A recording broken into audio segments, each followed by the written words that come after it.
Hello everyone, I'm delighted to be here to welcome you to this webinar to update you on the changes that we will be introducing in our inspections of FES providers from the 10th of November. My name is Denise Olander and I'm pleased to be joined today by my colleagues who have been instrumental in the development of the new approach. Colleagues, would you like to introduce yourselves? I'm going to begin with Andrea.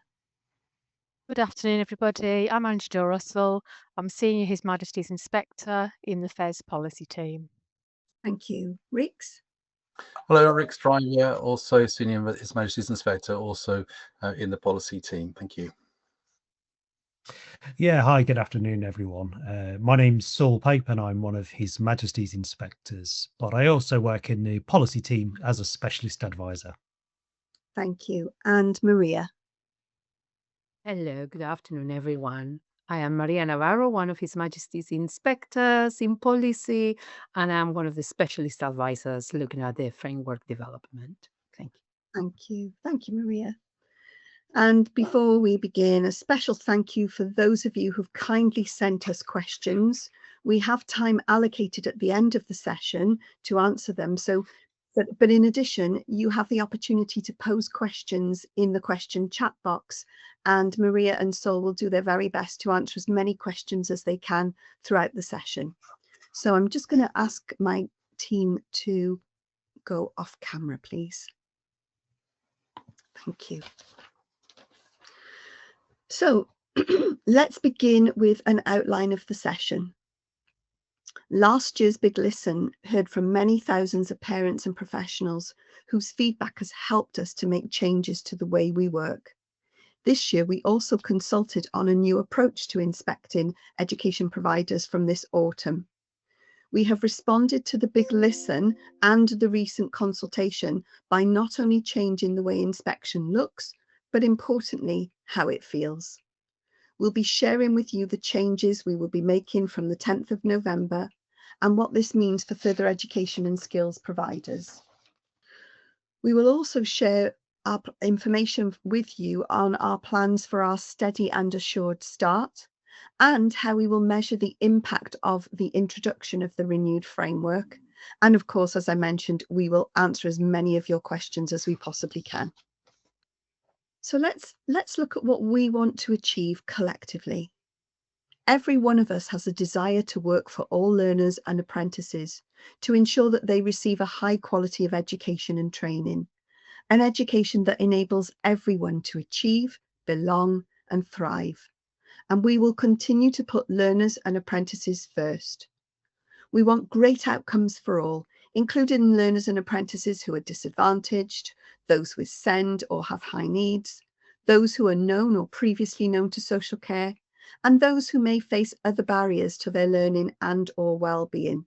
And that may include those without level 2 in English and or mathematics. If we get it right for the most vulnerable, we will get it right for all. And for the first time, inclusion will be a focus on every inspection. We also need to be fair to providers. It's important to point out to providers where they are not meeting the expected standards, and very important to celebrate where they have exceptionality. On all inspections, we will celebrate strengths, validate leaders' priorities and the progress that they've made since the previous inspection, and highlight where improvement is still needed. We remain committed to improving how it feels to be inspected while continuing to encourage and support providers to raise standards. We do not expect any provider to be doing more than it needs to just for Ofsted. And we are committed to working with leaders to determine the areas of inspection focus, and Andrea will talk a little bit more about this later, and agree the most appropriate inspection activities tailored to each specific provider. So the following slides set out our journey over the previous few years, leading to the largest ever consultation in Ofsted's history. So let's have a look at the journey so far. Leaders of education and training settings know and understand the importance of accountability given their daily responsibilities. But for many years, calls have been made to look again at the burdens created by this accountability, of which Ofsted is just one actor in a complex system. Following the Big Listen, we set out an ambition to reset relationships with the professionals we inspect, while retaining the confidence of learners, parents and carers. Those are the people that we work for. In February 25, a 12-week consultation set out a series of proposals for change, and this included for our FE and skills providers. We received more than 6,500 responses to the online consultation, both from parents and education professionals. Feedback was also gathered through focus groups and roundtables, in-depth conversations with experts, and visits to our providers who volunteered to take part in our test visits, and also qualitative and quantitative research. And I just wanted to take a moment to thank all of those providers who kindly volunteered to take part in our test visits and now our pilot inspections. So let's have a look at the summary of changes that we have introduced. Before we do that, I just wanted to say that our consultation proposals were not set in stone. We have carefully listened to all of the feedback from the consultation, and we have tested and further refined our methodology. We believe our new approach represents the right balance between the interest of parents, learners and employers, and the wishes of education professionals. Our core purpose and driving mission is to keep apprentices and learners safe and improve their lives. So let's have a look at those key changes. Let's have a look at the new inspection report card. And this has been designed to highlight excellence and identify areas for improvement, driving high and rising standards. The report card will provide more nuance for parents and providers, combining at-a-glance grades with narrative summaries of the strengths and areas for improvement for each provider. Following extensive feedback and user testing of February's proposed version, the report card has been redesigned to make it more accessible, particularly for use on mobile devices. Our second change is the new 5-point grading scale, and this is designed to set high expectations while encouraging improvement where it's needed. In response to feedback from professionals and parents about the proposed terminology, the final set of grades have changed to urgent improvement, needs attention, expected standard, strong standard, and exceptional. Expected standard, this is a high bar. Providers will need to demonstrate that they have met all relevant statutory duties and statutory and non-statutory guidance. In doing so, providers will demonstrate that they are providing a high quality of education for all learners and apprentices, irrespective of their starting points or individual needs. All of the expected standards in the toolkit, in the expected standard toolkit, must be met in order for the provider to be graded at the expected standard for that evaluation area. And if not, the evaluation area will be graded as needs improvement. And exceptional has been introduced to identify the very best provision in the country. In a change from the initial proposals, providers will not be asked to submit case studies for approval. Instead, inspectors will evaluate exceptional practice by applying the toolkit, subject to the usual quality assurance and consistency checking. So those are our 5-point grading scale. Thirdly, a renewed focus on inclusion and the evaluation area has been introduced to help break down barriers to learning and well-being. So this is our new evaluation area. Inspectors will evaluate whether education providers are providing high quality support for all, especially those from disadvantaged backgrounds, those who have SEND, and those who are known to children's social care. The fourth change is the new inspection toolkit, which we will use for grading providers. It shows providers and inspectors the evaluation areas and will focus on what we'll focus on and how we'll assess and grade those providers. You'll notice that there are a wider range of evaluation areas than in our current methodology.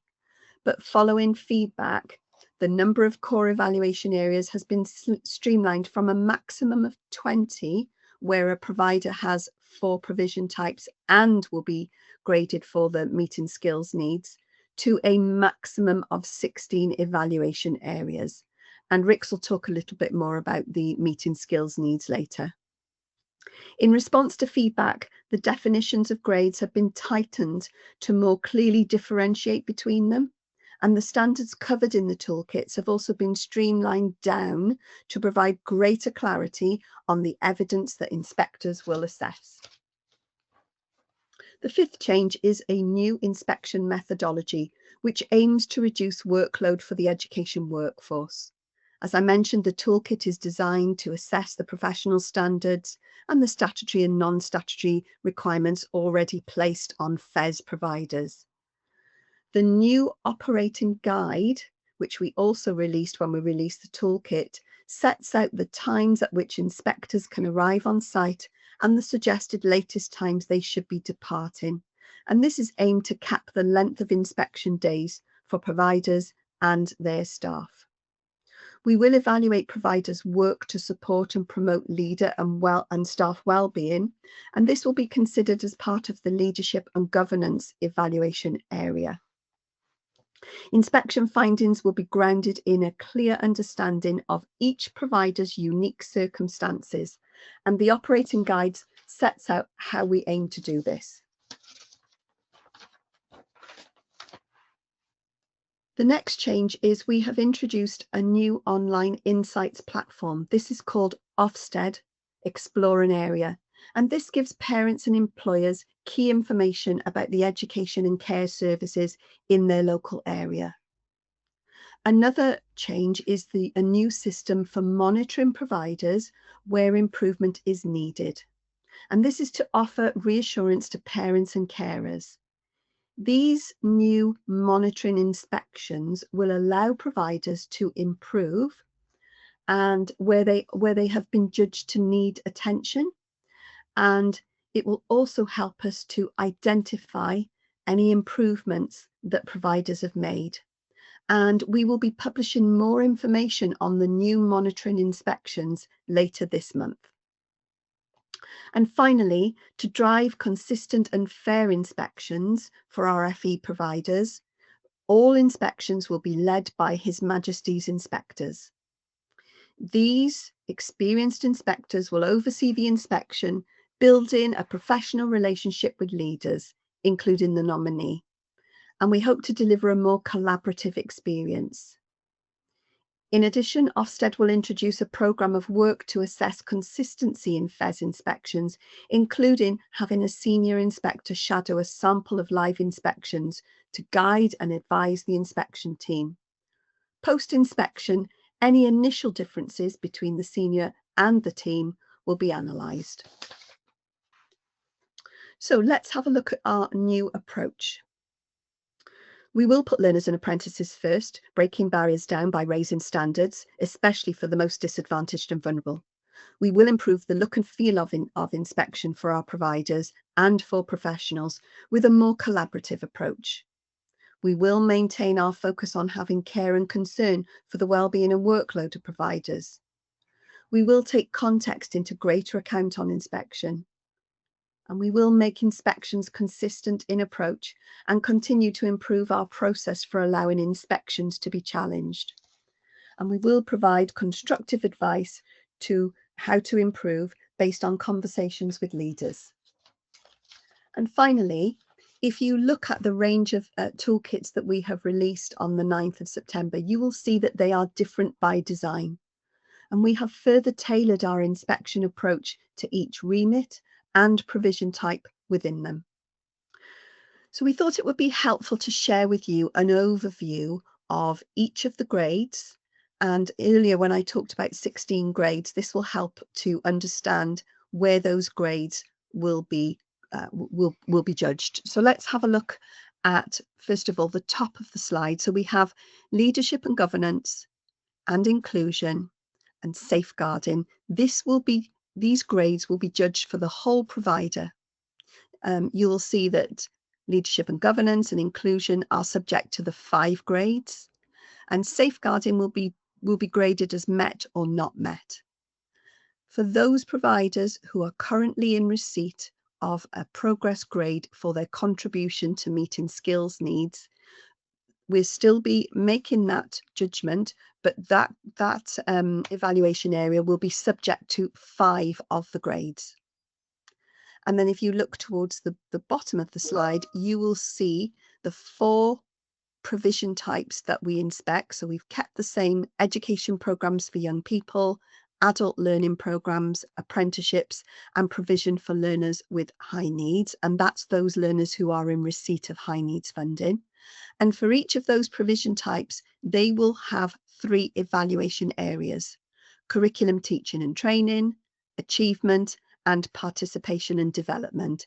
And for each of those, they will be subject to the 5 grades. I'm now going to hand over to Andrea. Thanks, Denise. We're just going to take a look at inclusion. We'll put learners and apprentices first, breaking down barriers by raising standards, especially for the disadvantaged and vulnerable. This is why we're introducing a separate inclusion evaluation area, and inclusion will also be a key theme across other evaluation areas. Our inspections will look at how providers are addressing barriers to learning for all learners and apprentices. We will always start with those the government asks providers to focus on, whether through their statutory obligations or non-statutory guidance.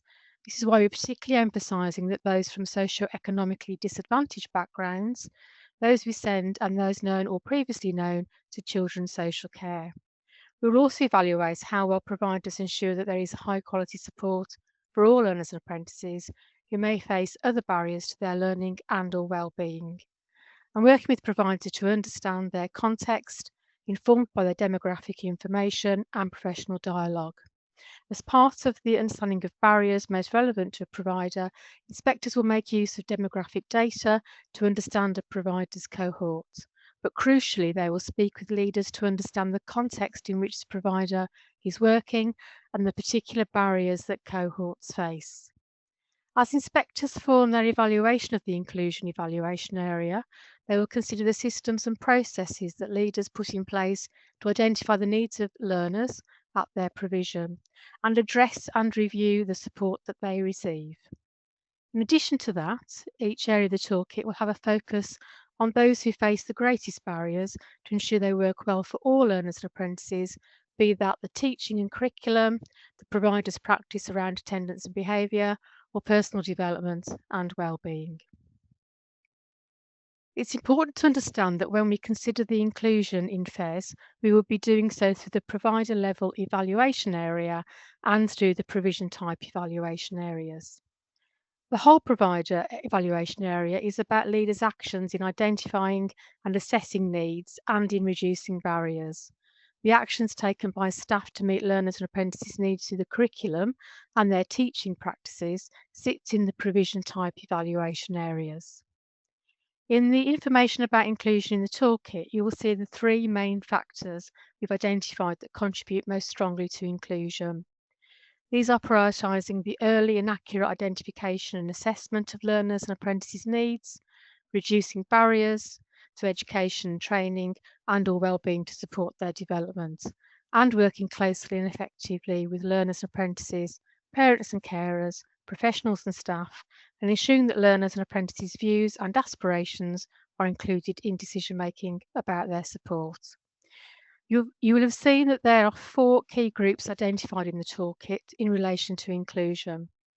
These are disadvantaged learners and apprentices who face challenges that hinder their educational progress. This refers to those learners and apprentices who've been eligible for free school meals in the past 6 years and those from low-income families.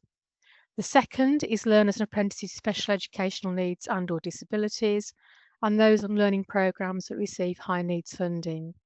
This includes learners and apprentices receiving additional support for their learning and those with an education, health and care plan. The third is learners and apprentices who are known to or have been known to social care, such as those under the age of 18 in care and care leavers, and those known to youth justice services. And finally, learners and apprentices who face other barriers to their learning and or well-being, including those without level 2 in English and or mathematics. So we will inspect inclusion using many of the approaches you'll be familiar with, such as speaking with leaders, using relevant data, and talking to learners and apprentices. We will also be undertaking case sampling and learning walks, and we will explain more about these shortly. We will gather evidence that reflects on the systems and processes leaders put in place to inform the inclusion evaluation area. Evidence gathering on areas like curriculum teaching will also consider how well these are designed inclusively to meet the needs of those who face barriers to their learning and well-being. We do recognise that arrangements to support these learners and apprentices will vary based on their needs and the type of provider we're inspecting. Inspectors will want to meet leader or leaders who have oversight of SEND, but we do recognise that this may not be a specific role in all of our FES providers. So we're just going to move on a little bit and focus on toolkits. So our toolkits show providers and inspectors the evaluation areas that we'll focus on, and within them the standards we will evaluate to inform grading. The inspection toolkit is based on strategy duties and non-strategy guidance, professional standards, research and inspection evidence. So just to reaffirm, the toolkit is not a checklist. It is used to guide conversations, reflect on evidence, and make sure grades reflect the evidence gathered. It supports a shared understanding and discussion of the strengths of the provider's work, its context, and areas for further exploration. Inspectors will apply the toolkit evaluation areas, themes and standards, tailoring evaluations to each provider's context.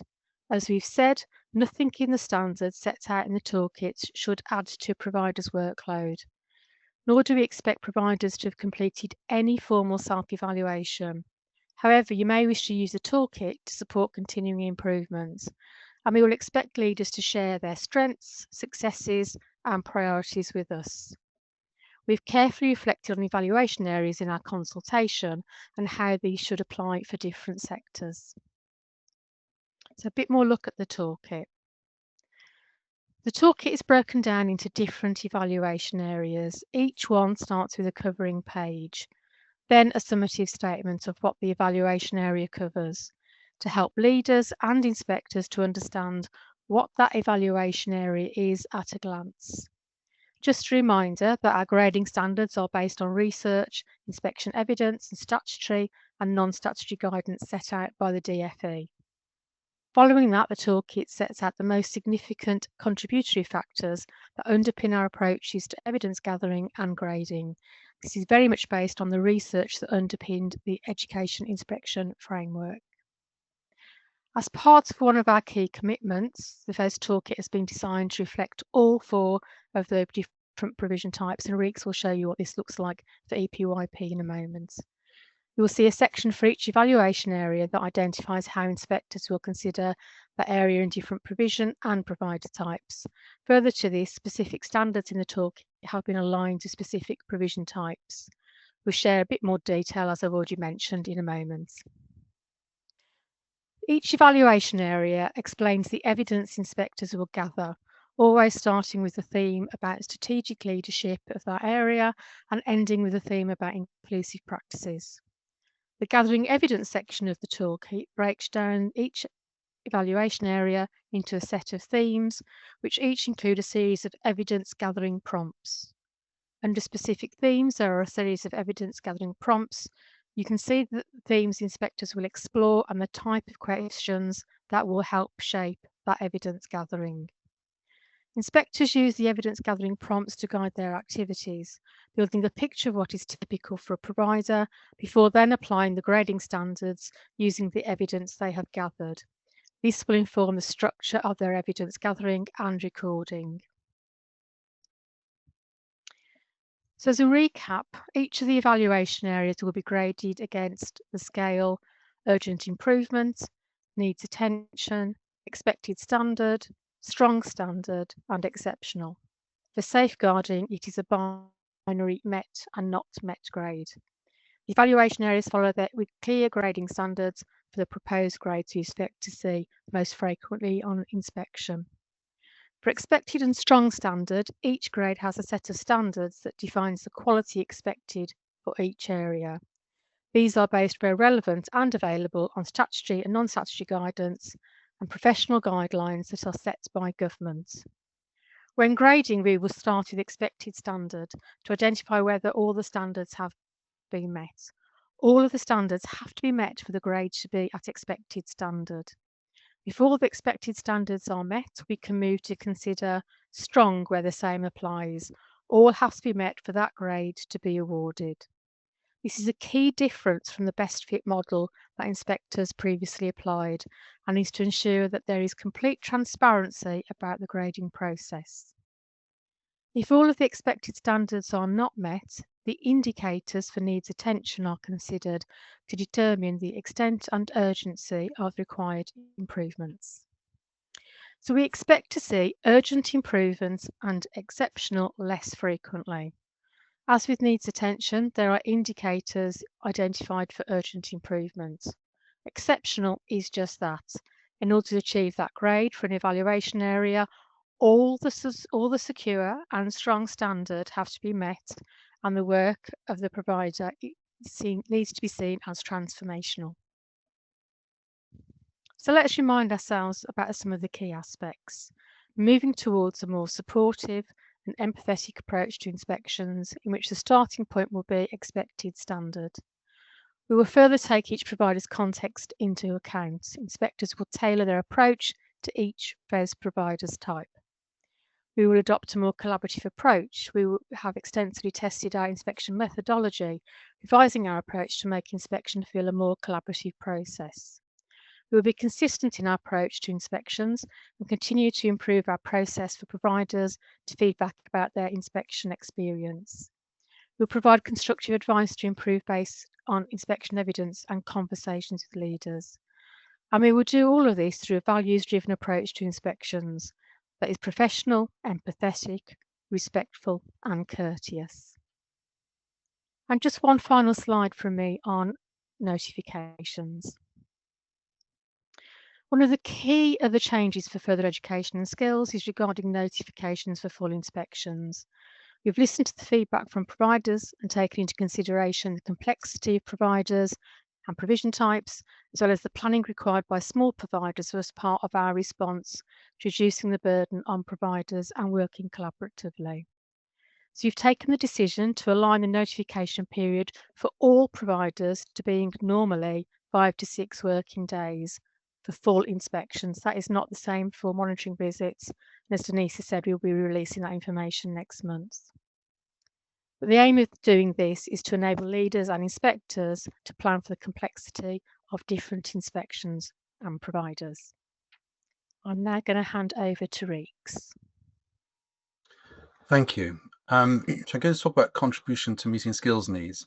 And you'll notice some changes to how we inspect the evaluation area of contributing to skills needs, which continues to apply to general further education colleges, sixth form colleges and designated institutions. Notice in the chat there's a question about 16 to 19 academies, and it does not apply to them. In response to feedback through the consultation, the outcome of this evaluation is no longer a sub-judgment. We've aligned the evaluation area for contribution to meeting skills needs to other evaluation areas in the toolkit across the 5-point grading scale. There's no longer a requirement for an additional skills nominee, but all providers, as introduced under EPYP, are able to request a shadow nominee. We'll be providing briefings for nominees to help them understand this role and what it means for them during inspections. At the planning call, the lead inspector will continue to ask for a summary of how the provider contributes to meeting skills needs if they have something like this available. This will continue to use this information to understand the context of the provider. And then during the inspection, we would still like to speak with an employer representative body, 1 or 2 major stakeholders representing employers that the provider works with, and 1 or 2 major stakeholders representing civic, educational, or community groups that the provider works with, where this is appropriate. And through their activities, inspectors will then speak with other key employers or stakeholders as required. So as an example, just have a look at what the changes mean for FE and skills providers with education programs for young people. I will take you, though, first of all, just through some general preparatory aspects, because this applies to all provision types. We'd like to start then by taking you through the planning stage. So what happens before we arrive on site? As we've mentioned just now, the notification window has now been aligned with providers receiving an enhanced inspection. So that's going to be 5 to 6 working days. In the notification call, we'll ask provider leaders to identify a nominee and an optional shadow nominee. And a number of planning calls will take place between the notification and the inspectors arriving on site. And during these calls, the lead inspector will work with the nominee and leaders to identify any reasonable adjustments that may be needed. They'll plan a timetable for the inspection that will enable inspectors to gather the evidence they need to make grading decisions, and this will be based on collaborative and professional discussion. And the structure, as you would imagine, of the planning calls will vary according to the size and scale of the provider. For example, the planning for a large general further education college with multiple sites will look and feel different to the plans for a smaller single site college or sixth form college or a land-based college. So the planning of the inspection, this may take place in up to 3 parts. The first being the introduction and discussion practicalities. Then we'll take time to understand the provider's context and then go on to planning the inspection activities. And we'll want to understand things like the demographics of the area and the learners and their needs. Lead inspectors will seek to understand the lens through which leaders have made their decisions and reflect on the impact of the provider's work, particularly for those learners who are disadvantaged, those with SEND or high needs, those who are known or previously known to social care, and those who may face other barriers to their learning or well-being, including those without level 2 English or maths. As a result of these discussions, the lead inspector will confirm the inspection focus areas and agree the steps needed to identify the learners to include in a case sample. So lead inspectors will consider the provider's context when planning inspection activities. So if you have, for example, a land-based college, then it'll be vital to visit different environments across the estates in which learning takes place. And that might be different to where we may have to look at some specific context of 14 to 16-year-olds. Inspection focus areas have no set format. They can be thematic, or they may focus on a group of courses or levels, or they can be about a specific course or subject. Working with the provider, the lead inspector will choose the learners for inspectors to conduct case sampling. This will allow inspectors to gather evidence on the outcomes and experience of disadvantaged learners, those with SEND or in receipt of high needs, those known or previously known to children and social care, and those who face other barriers to their learning. If leaders have not identified any learners or apprentices who fall into the group listed above, they reflect with you on why this may be the case, considering any contextual information that is shared with them. The lead inspector will aim to plan at least 3 learning walks. They're an opportunity to explore inclusion, curriculum, teaching and training, and achievement, and leadership themes jointly. We recognise that this may not be feasible in all providers due to their size and context, but the lead inspector will discuss this fully as part of the planning process. And with the learning walk, there's no set format. The time could be used to have focused discussions with leaders and inspectors based on one of the broad focus areas of that work, of the walk, or the learning walks, and they are an opportunity for leaders to show where there is an impact of their actions in that area. Then during the inspections, inspectors will gather evidence to enable them to celebrate the strengths in pupils' achievements, belonging, and ability to thrive, validate leaders' priorities and progress, and highlight priorities for improvement. So we want to share a bit of detail about the structure of the inspection itself. The new methodology gives more flexibility to carry out inspection activities across all days of the inspection, as opposed to the structured format of deep dives. Day 1 will start with a short introductory meeting where the lead inspector will brief the whole team on the key information that leaders have shared with them through the planning process. The initial meeting is designed to build on conversations held during the planning stage and to ensure that the whole inspection team understand the context of the provider. Some team members might join the initial team meeting remotely depending on the geographical location of the activities they're scheduled to complete. Inspectors will then start their inspection activities after the introductory meeting. Usually, this will start with a provision type meeting for each one that is on offer at the provider. These meetings are based on professional discussions with relevant provider managers and representatives, and will help inspectors understand more about the provision type in the context of each of the evaluation areas. After this meeting, inspectors will undertake a range of inspection activities to explore an inspection focus area. This may include activities such as lesson and workplace visits, discussions with learners, employers, parents, carers, teachers, trainers, assessors, and reviewing documents and leaders and apprentices work, all of which will be familiar activities. Within the inspection focus area, inspectors will explore the experiences of the learners who have been selected for case sampling, allowing them to gather valuable evidence about inclusion. Further inspection focus areas will be considered as the inspection progresses.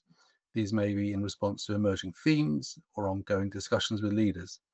These activities will continue over the duration of the inspection. And then where applicable, the lead inspector will review the single central record as early as possible in the inspection. This is to assure leaders as early as possible about the quality of their safe recruitment procedures in case they need extra time to address any minor administrative omissions. Other activities will include joint learning walks and specific meetings with leaders and staff on identified evaluation areas. So in a general further educational college, this will continue to include a meeting with those responsible for governance. There are some changes to the names and focus of the daily meetings that take place with inspectors and the nominee. Reflection meetings, which we previously called KIT meetings, continue to be an opportunity for the inspection team and leaders to review the evidence and share feedback.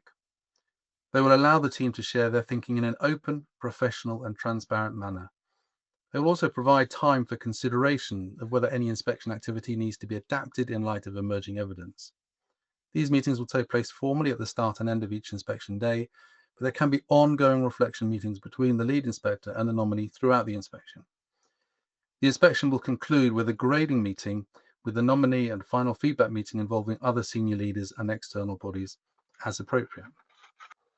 So if we turn now to education programs for young people, as we mentioned earlier, each evaluation area contains a section that identifies how inspectors will consider that area in different provision and provider types. Further to this, specific standards in the toolkit have been aligned to specific provision types.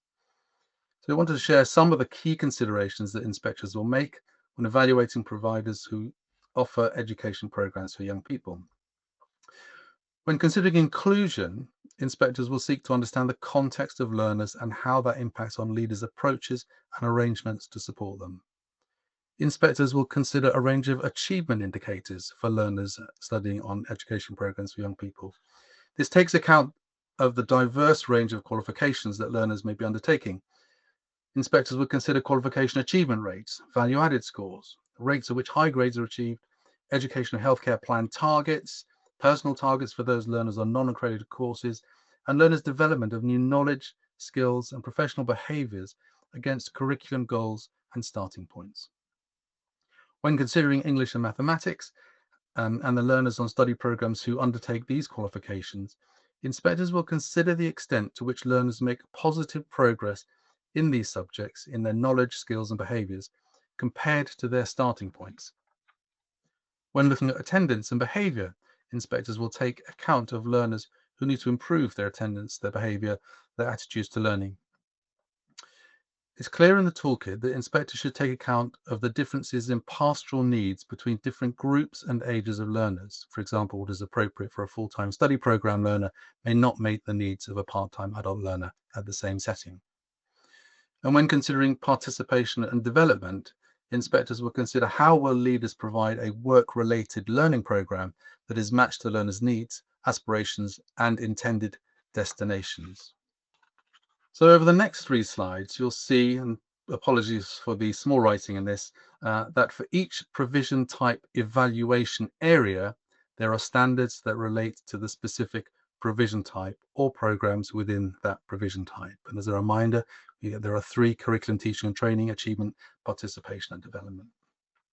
So here you can see, along with the standards that rightly apply to all provision types, you'll see a strong standard in the bottom right that relates directly to young people on 16 to 19 programs. It relates specifically to how leaders ensure that the curriculum, teaching and training are of high quality on these programs.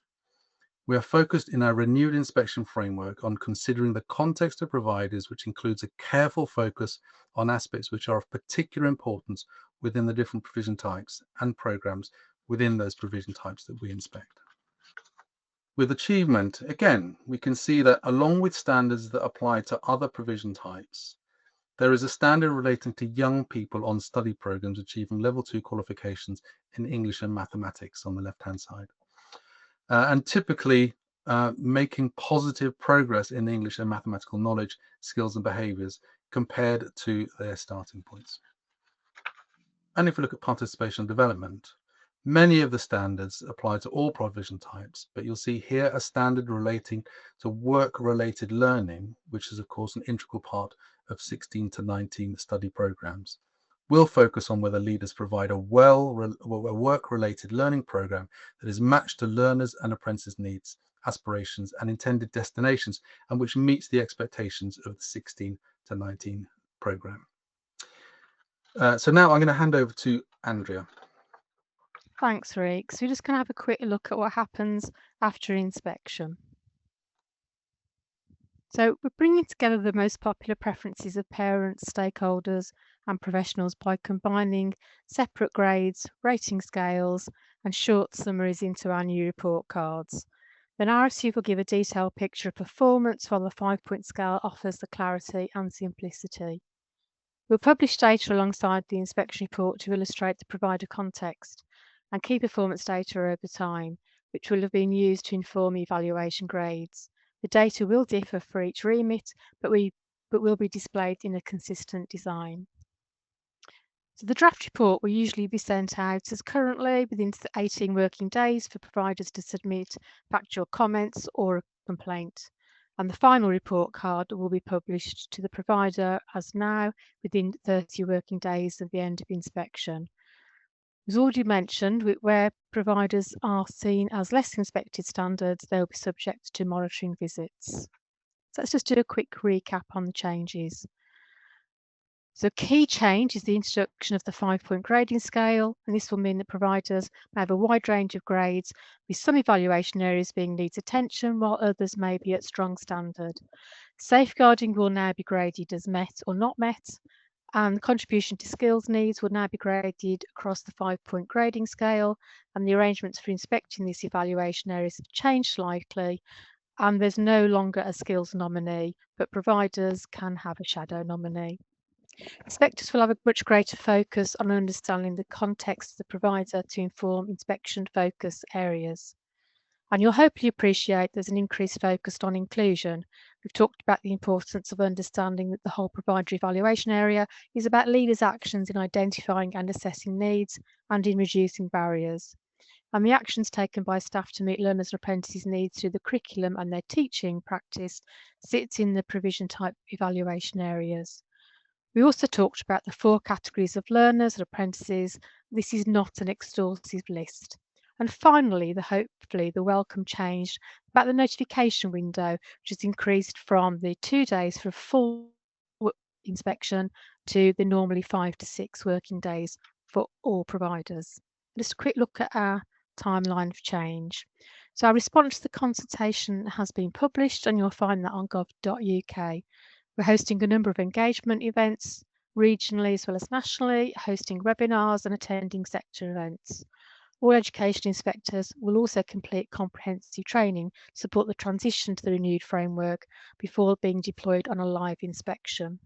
For openness and transparency, full inspector training materials will continue to be published online via the Ofsted Academy once inspectors have completed their face-to-face training.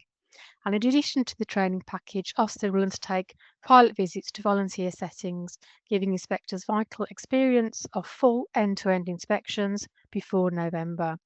These pilot visits will be quality assured by Ofsted's National Director for Education and Principal Inspector.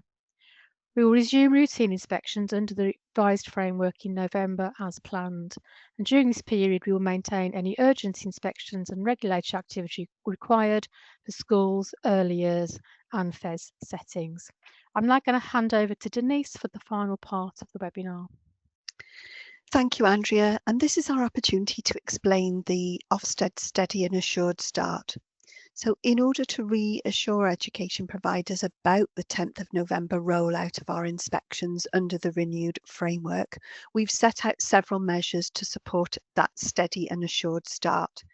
The enhanced quality assurance process will see fewer inspections to begin with, and inspections will be led by our most senior and experienced His Majesty's inspectors, and they will be assisted by our HMI. Part-time external Ofsted inspectors will be phased in following their training. And you'll see on the slide that the Chief Inspector will invite a number of providers to take part in exit interviews and will talk to sector representatives at roundtable meetings to get their feedback about our new framework. I just wanted to let everyone know that during this steady and assured start, so that is November up until Christmas, all requests for an inspection deferral will be reviewed by the Ofsted's Deputy Chief Inspector, and this is to make sure that each case is treated with the utmost sensitivity and consideration. Our telephone helpline for providers will be open before, during and after the inspection. And to allow for further inspector training, there will be no inspections the week before Christmas, so that's the week beginning the 15th of December. And then finally, let's have a look at how we plan to measure the impact of our changes. So you'll see that this slide shows how we will assess our reforms are working by delivering a programme of evaluation to understand the implementation and impact of our reforms. And the final slide. Thank you. So there have been a number of questions in the chat box in relation to where will we find the toolkit and the operating guide that was written for inspectors, which tells them how to lead an inspection. And there's also the inspection information document that has been written with providers in mind. All of those documents can be found by scanning this. If you want to scan this diagram on, or also you can go to the gov.uk website. So before we move into the questions, I just wanted to add one other thing, that we are looking to offer the sector bite-sized sessions over the months leading up until January. If you have any suggestions, and I can see there's been a number of questions where you're asking for further information on some of the things we've said today, please will you pop in the chat any suggestions that you have for us to consider as part of our bite-size sessions. We want to make sure that what we do and how we go about our inspections are as transparent as they possibly can be. And so please do put your suggestions in the chat box and we will consider them as part of those sessions that we plan on introducing between now and January. So before we go to the questions that you very kindly sent through, I'm going to begin by asking colleagues to come on camera and to ask Saul if you could just give us a reflection or a summary of the tens of questions that have been posed, and thank you to you and Maria for getting through as many of those as you possibly can. So just give us a summary, please, Saul, and some of the responses, because I know there's been a number of duplicate questions. Yes, there have. So what I think I'll do, I'll try and focus on some of those things that have come up several times over, if that's okay. So one of the things that's come up quite a bit, and we might need a little bit more on this from you, Denise, actually, is around the self-assessment and, you know, the matter that we don't need, we're not asking providers to produce things in any specific format, such as a SAR, but nevertheless, we are asking them about their strengths, their weaknesses, areas for improvement, and where they feel they are at in terms of the toolkit grades during planning. And I think from my perspective, the answer is that to give us those answers, you know, strengths, areas for development, where you feel you sit as a provider in terms of the toolkit. Well, there's no one set way to go about doing that. It doesn't have to be in terms of a written self-assessment report in any specific format. What we focus on is not making work and making extra work for leaders. So it's up to you, really, I think, in terms of the format that you give us, as long as you can give us, you know, when we call and when we have those discussions, responses that help us in our planning. But a couple of the questions, Denise, have been around uploading a SAR. You know, that was something that happened in the past. So I'm not 100% sure about the answer to that one. So I don't know You if you answer could that, maybe come Saul? in on that bit. Yeah. Yeah.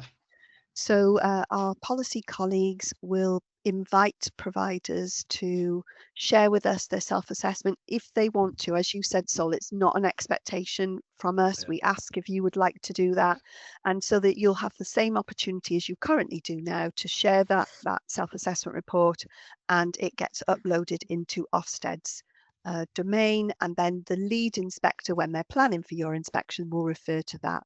But no change there. We ask if you'd like to, but it isn't an expectation from us that you have to do that. All right. Thank you. Hopefully that's clear. Another thing that's come up quite a bit is the points around context. So yeah, we have a greater focus on context, and yeah, in planning, it's really, really important that we understand and get as much as we can about context. And a few people have asked, well, how are you going to get that? What exactly does that mean? I think what I've tried to answer in some cases, and sorry, I've probably not got to everybody, is that if you have a look in our operating guide, part 2, in terms of planning, understanding the provider's context and leaders' priorities for improvement, it sets out there really clearly what we want to find out in terms of context.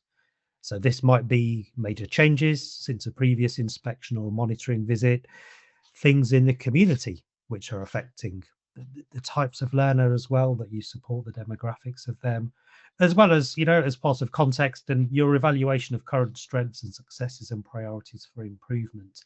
And there are other bits in there as well. So I think the best guidance I could give is, well, A, have a look at the operating guide and read that section just there. And then B, be ready to talk to the inspectors about how you feel things are at and tell us about your context. I think what we might be likely to do is to give you as well a brief template about to help you tell us about your context, which really will be strengths areas for development and where things are at in terms of what you offer and why. Those are the key bits to focus on, I think, for that context bit. Thank you. So can Yeah. I just add to that, because you're Sure. absolutely right. In the operating guide, you'll see that we've introduced now up to 3 planning calls before we even arrive on site, and that is to dedicate much more time and be much clearer about what is it we want to talk to you about before we begin that inspection. And hopefully you'll see from the topics that are included in those 3 planning calls, it's all about finding out about who are you, what do you do, how do you do, when do you do. There's been a number of questions in the chat that talk about apprentices who are taking part in shift work, or apprentices who might not be available in the typical 9 to 5 working days that we inspect. We will work with you to understand your apprentices and learners, and then we will work with you to build a program of inspection activities that work for you and your staff and your learners and your apprentices. So in short, we've put much more time into the planning to help us to better understand your context, and then we will use that information to jointly plan the inspection activities with you. And we'll also use that information throughout the inspection to continually change what we do based on the plans and also based on what we found. And Rix and Saul were leading pilots last week, and I don't know whether there's anything you wanted to add to that. You were actually testing out these final methodology and final toolkit last week on your pilot inspections without naming the providers. Is there anything you'd like to add? I mean, yeah, I think what I'd say is when I did this, I followed what it said in the operating guide, and I just asked the provider, so, you know, tell me about what you think your main strengths are at the moment. Tell me about the areas you're still working on, your areas for development. Tell me a bit about your learners. You know, what kind of courses do you offer? Why? Tell me about the backgrounds that the learners come from, if there is such a thing as a typical background. Tell me about the learners that need that extra support. Maybe it's special educational needs. Maybe it's something else in terms of disadvantage. That question came up as well a few times. You know, we have named certain categories of learner and apprentice we will focus on, but we also will ask you about your context and your learners and what you feel the barriers are for your learners specifically that you've had to work to overcome. So I think in summary, that's what I did, and it was very effective. It helped me to really plan things carefully think about the inspection focus areas that we worked on. And also, as you say, Denise, to talk with the provider as we went through things and to work out what else we needed to do to gather the necessary evidence. I don't know if Rich, you've got anything to add to that from your visit? I think you've covered most of that, Saul, and I think it is about provider leaders being very prepared to share with us the information that we're unlikely to know from other sources, because there's a question in the chat about are we all going to be looking at the same things. I mean, there are various data sets we can look at, but nothing compares to the knowledge that you have about your learners. So I think that's really important. And again, just picking up something in the chat that relates to this and relates to the groups of learners that may be chosen for case studies, and I just, again, without any sort of sharing any confidences, but we had some relatively new arrivals to the country at the provider that I was at, and so developing their knowledge of English was quite important. They had no qualifications in English, and so it was logical for us to have an inspection, in a case sample, to have learners in that category, if you like, because they're ones we could see what extra support was being put in place, A, for them to learn English, or B, also as EAL learners to be able to keep up with the program itself, with the language required for the course. So, the idea of what goes in a case study is very, very broad in that regard. Sorry, Saul, just while you're typing. Sorry. That's important to say, that these things are really quite broad in their definition, and we rely an awful lot on your detailed knowledge of your provider. And I guess the big thing I really want to emphasize is, from our point of view, that's very much a listening process to make sure that we get that right with you.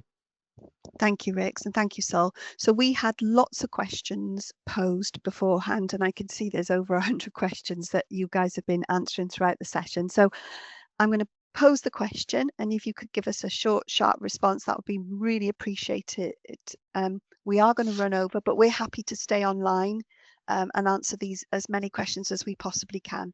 So, Andrea, this one's for you, and it's from someone with an HR background. What will be looked at, and what evidence do you need in relation to HR when we visit a provider? It's very similar to what we looked at under the EPYP. So that will include single central record, any policies regarding safeguarding, etc. And obviously not necessarily HR, but we'll also be looking at sort of case tracking of safeguarding when we're on site. And obviously we'll want to meet with the DSL and those that have responsibility for safeguarding. Thank you. Rix, implications for governance at an FE college in relation to our new framework? Well, I think the first thing is just be familiar with the framework, as anybody would be. That would be number one, and particularly understand where we're going to be asking questions within the providers and what's different. Think about what's the same, what's different, and obviously inclusion would be a big one. But governors should just continue to do what they do. Well, one of the things we really are saying, we'll emphasise, and we do this often with our frameworks, is we're not asking you to do new things. There'll be a renewed focus in certain areas, and there's absolutely no question, for example, in inclusion, that focus will, to some extent, determine how people look at what they currently do and whether they want to change what they currently do. And governors should be appraised of that. But nobody has anything new that they need to do, in terms of, suddenly doing something completely different as a governor. Certainly not. Thank you. And that may be one of the suggestions that people make in terms of us running additional bite-sized sessions. You might want us to run something specifically for governors. Sorry, can I do one other thing about governors? This actually is very important. I think what governors need to do as well is to, as we all do, is just to make sure they calibrate their thinking around the 5-point grades. So that they really understand what expected standard means as a standard within education, because they may be a little more removed from that than us that work in the day-to-day, but really understand actually that when you hit that expected standard, you're doing you're giving apprentices and learners the experience that they should have. And that's a really important point, because my feeling is that everybody will want to go a little to the right, if you know what I mean. Thank you, Rix. And that's actually something that was fed back to us by a number of the providers that have taken part in the pilot so far, asking us to get that message out to the sector. So thank you for that, Rix.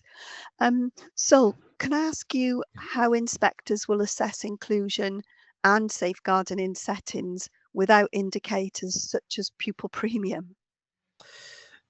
Yeah, of course. I mean, as we've kind of, I know, I sound like a bit like a stuck record here, but as we've just talked about, I think context will be all important. We'll use the data sources that we have, of course, but as Rick said there, you are the experts in terms of your providers, and the information that you can give us in the planning call to help us understand the learners who have the greatest barriers to learning in your provision, that will be all important. So I think, a really important thing will be to give us that information during the planning call, and that will help us to get a really fully rounded sense of the context, which in turn will help us to plan the right activities for inspection, get the right evidence to make the correct judgment. Great, thank you. And we've had a number of questions proposed about how our changes impact on English and mathematics. Do you want to talk about that, Saul? English and mathematics. I mean, English and mathematics were an important part of the last framework, of course, and indeed the one before that. Under achievement, we look specifically at English and mathematics and the progress that learners make, and digital skills, in fact, as well. So it's included as part of our achievement judgment, and that isn't just about the grades that learners achieve, for example, in GCSE resits or in functional skills qualifications. It is about the new knowledge, skills that they gain as well as a result of their courses. So I'd say that it is still important, and it will still be a part of inspection, but a bit like it was under the EPYP, it's broader than simply looking at grades and pass rates and so on. It's about knowledge, behaviours and skills, and indeed, when I say behaviours, confidence that the learners gain in those subjects. Having had many years potentially of really feeling like they can't do one or the other of these subjects, the confidence that they build as well is all important. Thank you. And Maria, we've had a number of questions about how these changes will affect the secure estate and when. Yeah, I'll take that one then. So yeah, I mean, at the moment, they're not affecting the secure estate. Inspections in the secure estate will continue as they have done at the moment under the currently published framework. But this is a work in progress, and we expect that there will be an update on this early in the new year. Thank you. Rix, there's a question about deep dives. Well, we've hopefully explained that we're no longer doing deep dives. Can you explain why we've chosen to do that, please? Yeah, I think the important thing comes back to the word which we're now using such a lot, which is the context. It allows us to hear, first of all, what's important at the provider, what's going very well at the provider in those planning calls, and the areas that the provider has as focus areas of their own. It allows us then to roam a little bit more widely across those areas. So we create inspection focus areas. Sometimes those focus areas could be a subject. It might be that there's a subject that's taught particularly well with particularly high achievement rates and is a particular area of pride for a provider. And it's logical for us to go there to see, all right, let's have a look at that. Let's see how that's achieved. Let's celebrate that achievement. But equally, there may be something that's broadly across the provider, whether it's a strength or whether it's a focus area, that we want to look at, and we don't want to look at it just in one aspect. So we'll use the similar tools, the inspection tools, if you like, of going to lesson visits, talking to learners, apprentices, and teachers, employees, etc. But we'll put that together in a different way across the provision types, the inspection focus areas within provision types, to get a better understanding of the whole. It gives the inspectors more freedom, because the inspectors more freedom and actually gives the provider more freedom to put those things on the table that they would like us to look at. Absolutely. Thank you. And so we've had a question around inclusion versus the standard performance data, and whether there's a contention there. Yeah, well, again, I'm going to talk about context. So, all important is context in terms of us understanding the context of learners, and crucially there, what the starting points were. So once it comes to inspection, please make sure you talk about this to the lead inspector and also in provision type meetings, because that's really, really important for us to understand. You know, if we understand the starting point, we can understand what expected progress, expected gaining of new skills and knowledge and behaviors may look like. It's not simply, and there were a few questions around this, and you know, a focus in achievement on published data and so on, and national achievement rates and all of this. That's just a part of what we look for in achievement. There's an awful lot more to achievement. So I think when you think about that and think about where you might sit when it comes to achievement, when you're kind of assessing where you're at, think about everything that's in there. All of those things need to be met for it to be expected or strong standard. So think about achievement more broadly, I guess, and yeah, include context as well is my message there. Thank you. Andrea, a focus on children with a social worker or kinship or PLAC, it's different to disadvantaged. Can you talk a little bit about that, please, to clarify for colleagues on the call? So I think the important things to say is when we're looking at inclusion, we are really interested to know the context of the provider. Well, I know you've mentioned context a number of times, but about how they identify those individuals. So it's about the provider talking us through how they identify those, whether they are whichever category, however they relate that, and therefore the support and any changes that they make. Thank you very much. So we have run over by 11 minutes. So thank you for everyone who stayed on the call to give us the opportunity to respond to your questions. We've done our very best to answer as many as possible. Please do keep adding your suggestions in the question box about what you'd like us to cover in additional bite-sized sessions. I'd just like to thank everyone on the call today, Andrea, Rix, Saul and Maria. And most importantly, thank you to those of you that have dialed in today to listen to the webinar and to pose what looks like hundreds of questions in total, both before and during the webinar. So thank you, everyone.